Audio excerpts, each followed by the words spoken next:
मैं कह लूँ, आज सुबह मुझे 10 बजे के करीब 9-10 बजे पता लगा कि दैनिक हिंदुस्तान अखबार में एक न्यूज छपी है जिसमें ये लिखा गया है कि शाहगंज के समाजवादी पार्टी के पूर्व विधायक का कोर्ट में नाम आ रहा है और ईडी उनकी जांच कर रही है और ईडी की नोटिस जारी हुई है और उन्हें सूचना उनके खातों की और संपत्तियों की ईडी जांच कर रही है।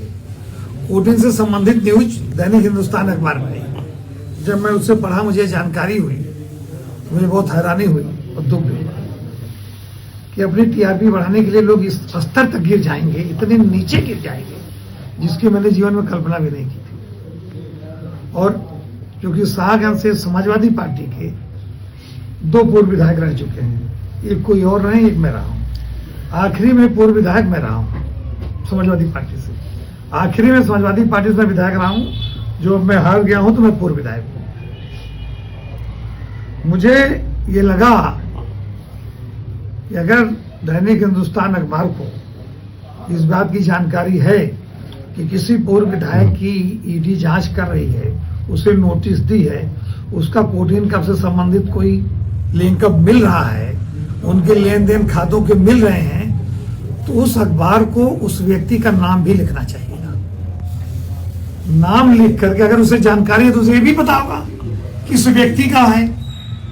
अगर उसने नाम नहीं लिखा तो पूर्व विधायक में, चूंकि लास्ट में मैं रहा हूं, आमतौर पर लोग मेरे बारे में शक करेंगे।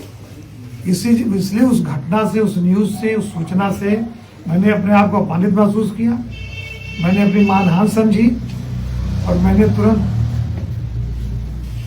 अपने वकील के माध्यम से दैनिक हिंदुस्तान अखबार को 1 मिनट रोकना चाहेंगे आपको। आप सिर्फ अखबार का नाम लीजिए, जिनके खिलाफ, जिनको आपने नोटिस दी पर्सन को, वो मत नाम लीजिए। अच्छा, मैंने दैनिक हिंदुस्तान अखबार के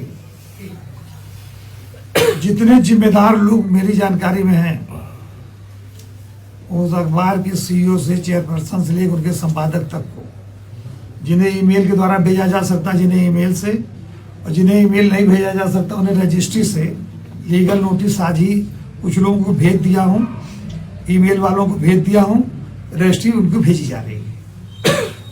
और मैं इस बात को उनसे स्पष्ट करने को कह रहा हूं, अगर आपके पास जानकारी है कौन व्यक्ति है शाहगंज का पूर्व विधायक, आप उसका नाम अपने अखबार में ले आइए, उसको साबित करिए।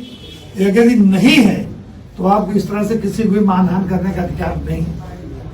और इसीलिए मैंने सोचा ये बात मुझे आप लोगों से भी करनी चाहिए और इसीलिए मैंने आनंद फानन में जल्दी आप लोगों को कष्ट दिया, मैं अपनी बात आपके सामने रख सकूं। चूंकि अंतिम पूर्व विधायक वहां से समाजवादी पार्टी का मैं हूं, इसलिए मैं अपनी जिम्मेदारी समझता हूं, ये बात मैं मीडिया के सामने रखूं। आप बताइए, ईडी की नोटिस जिसे हो उसे जानकारी नहीं, जिसके खातों की जांच हो रही है उसको जानकारी नहीं।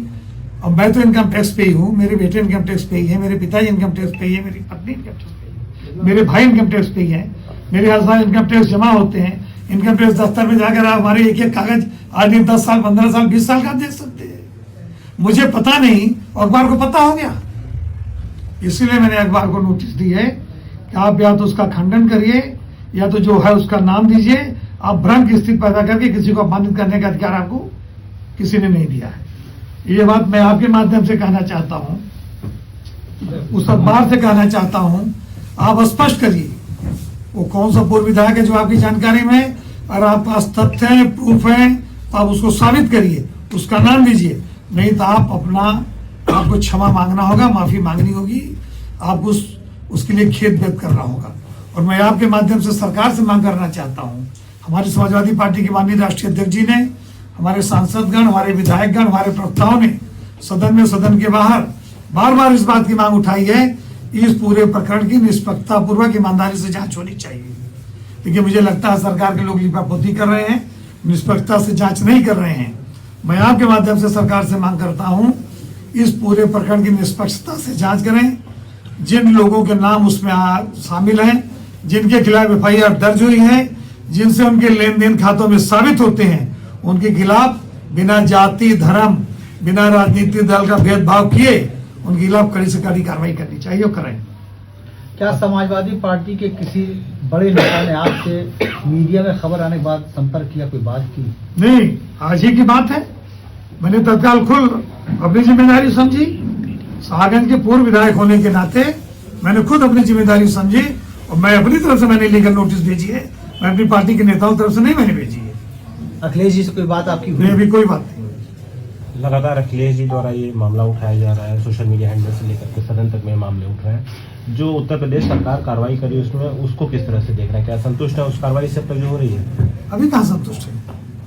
कहाँ संतुष्ट है? कार्रवाई का कोई परिणाम सामने आया नहीं।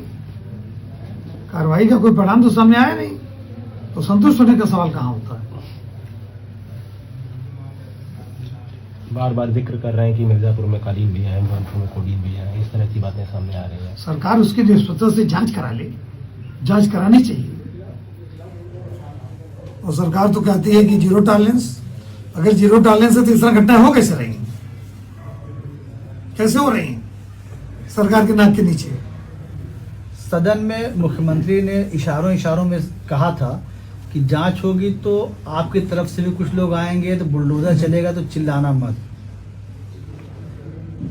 जिन लोगों के नाम आए अब तक उनके बुलडोजर चले? मुख्यमंत्री जी सदन के अंदर जो बोल रहे थे, मैं तो सदन में हूं नहीं, लेकिन मैंने कुछ उसके वीडियोस देखे थे। क्या जिन लोगों के नाम अब तक आए हैं, जिनके खिलाफ FIR हुई है, जो लोग जेलों में जिनकी गिरफ्तारी हुई है, उनके ऊपर बुलडोजर चले? कहीं यही प्रोसेस तो नहीं चल रहा समाजवादी पार्टी के विधायक, पूर्व विधायक सबको? मैं तो कहता हूं जो भी उसमें शामिल हो, सबके ऊपर बुलडोजर चलना चाहिए, सबके खिलाफ कार्रवाई होनी चाहिए। कोई कितनों बड़ा से बड़ा हो, किसी जाति बिरादरी का हो, किसी राजनीतिक दल से संबंध रखता हो, कितनों रसूख वाला हो, अगर उसमें लिप्त है तो उसके खिलाफ कार्रवाई होनी चाहिए।